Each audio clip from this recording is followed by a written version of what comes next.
Welcome back to Landing Zone Home. Today I'm coming to you from Cottonwood Pass near Gunnison, Colorado.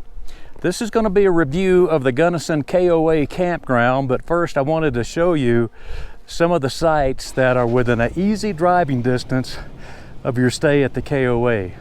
So we're going to talk about the KOA, we're going to look at a mountain drive that is just going to knock your socks off, so stick around toward the end of the video and look at the drive coming up the mountain.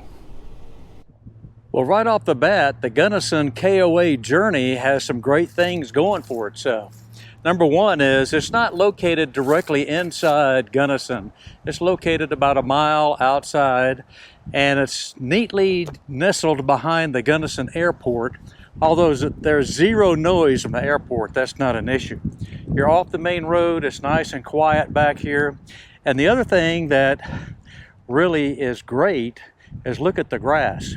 A lot of times in this part of the country, you're going to be in areas where there's not a lot of grass for the dogs to get out and do their thing and enjoy nature a little bit, but that's not an issue here.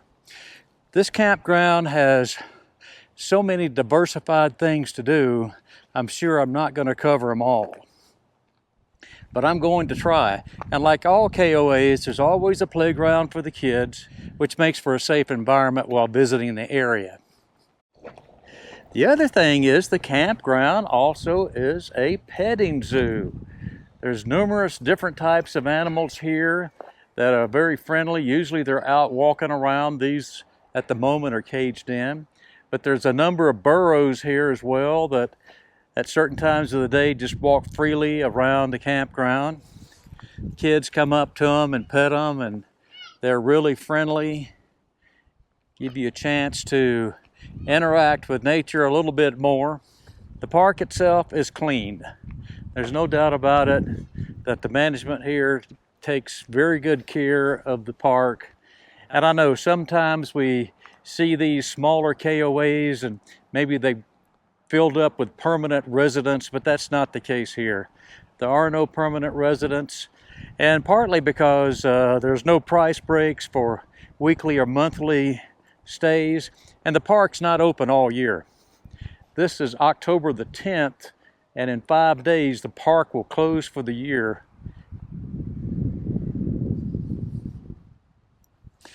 Over here at the office, they have some great people in there. I've talked to several of them. They're very helpful. There's a gift shop in there. There's some RV supplies in there, some food, ice cream.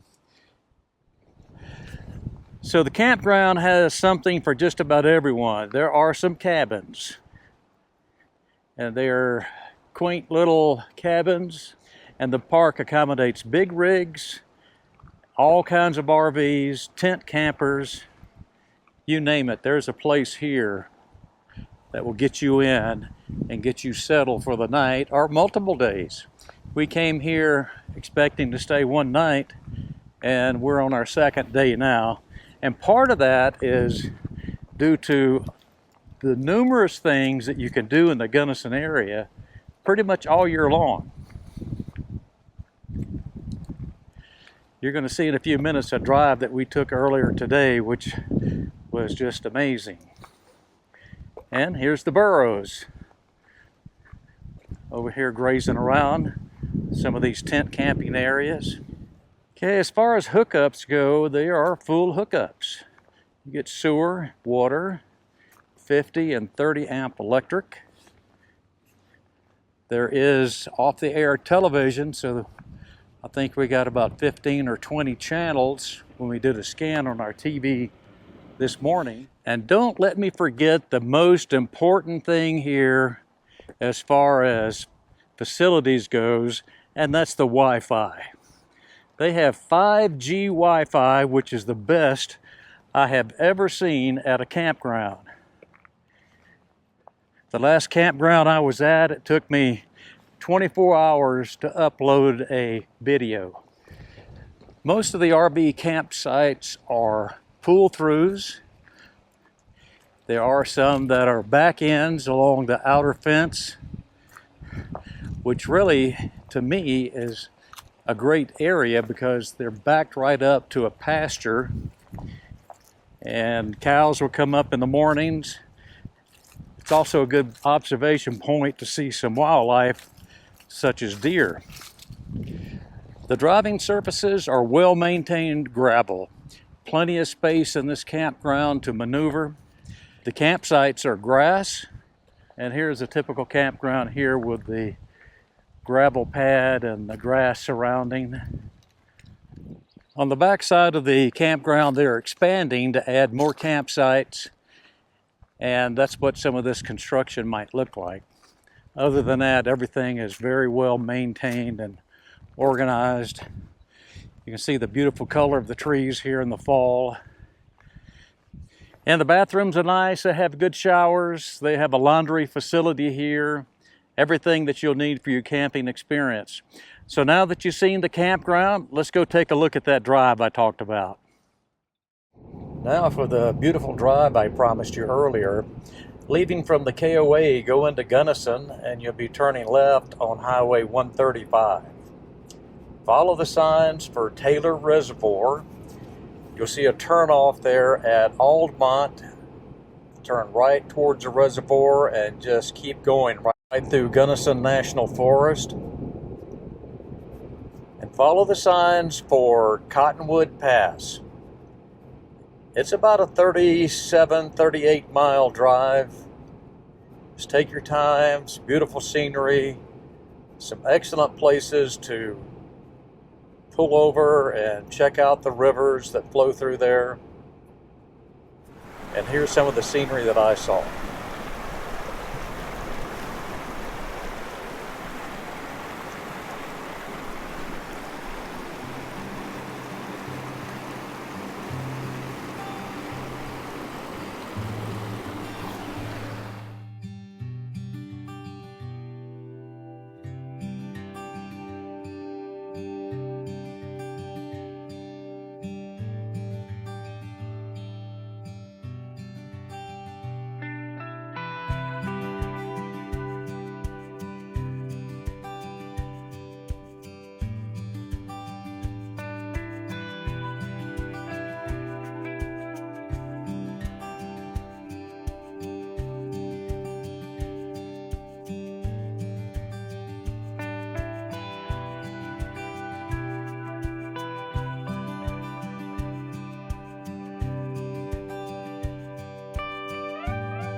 Well, after looking at the campground and taking that spectacular drive up the mountain, I'm going to go ahead and wrap up this video right here from Cottonwood Pass.